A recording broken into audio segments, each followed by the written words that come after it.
So hello everyone, कैसे हो आप सभी।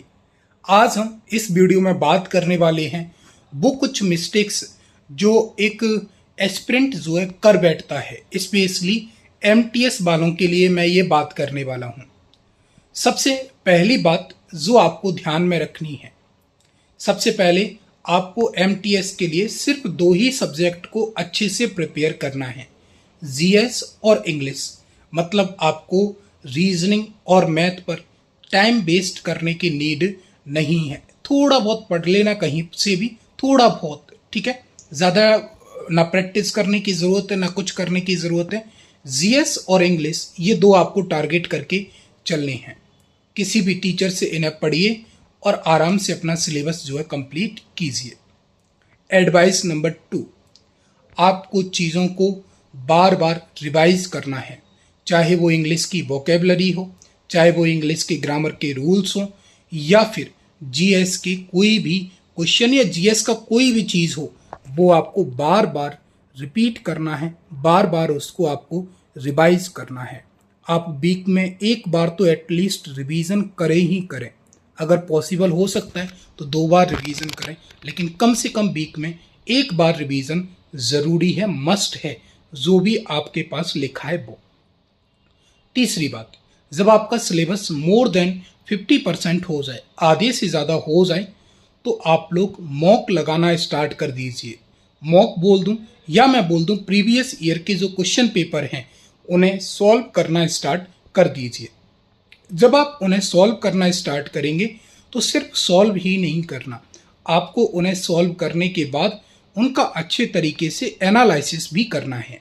एनालिसिस का मतलब मेरे भाई कि आपने कोई क्वेश्चन सॉल्व किया और जब वो आपसे सॉल्व नहीं हुआ तो उसका एक्चुअल आंसर क्या है वो, और जब आप उसका सॉल्यूशन देखोगे तो उस क्वेश्चन के एक्चुअल आंसर के अलावा भी उसी क्वेश्चन से रिलेटेड आपको और भी कई सारी बातें जानने को मिल जाएंगी जो कि इम्पोर्टेंट हो सकती हैं आगे वाले क्वेश्चंस के लिए, आगे आने वाले पेपर के लिए। तो उन बातों को भी आप वहाँ से नोट कीजिए, चाहे आपने क्वेश्चन अटेम्प्ट किया है कि नहीं किया, लेकिन उसका एनालिसिस आपको ढंग से करना है।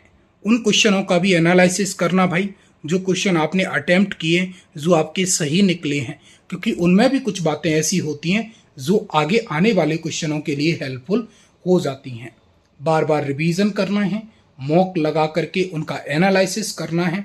जीएस और इंग्लिश को बेहतर तरीके से आपको टारगेट कर लेना है, ठीक है। आप अपने अकॉर्डिंग स्ट्रेटजी बनाइए, कैसे पढ़ना है, क्या चीज़ें करनी है, लेकिन जो मेन बातें हैं वो मैंने आपको बता दी हैं। एक और बात, फॉर्म फिल करते टाइम आपको इंडिया के ऑल स्टेट्स या ऑल रीजन जो है वो फिल करने हैं।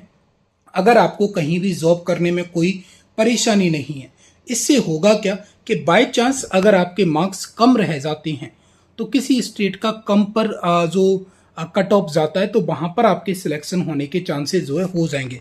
लेकिन आप सिर्फ, कुछ भाई लोग ऐसी गलती कर देते हैं कि वो बस अपने ही स्टेट को फिल करते हैं या अपने आसपास के स्टेट को फिल करते हैं। अगर आपको जॉब चाहिए तो आई विल एडवाइज यू कि आपको सभी स्टेट जो है फिल कर देने चाहिए। बाद में ज्वाइन करना ना करना डिपेंड्स ऑन यू। और अगर फिर भी आपको कोई जानकारी चाहिए, कोई क्वेरी आपकी है, तो आप हमें कमेंट कर सकते हैं। तब तक के लिए इतना ही। जय हिंद, जय भारत, जय हनुमान।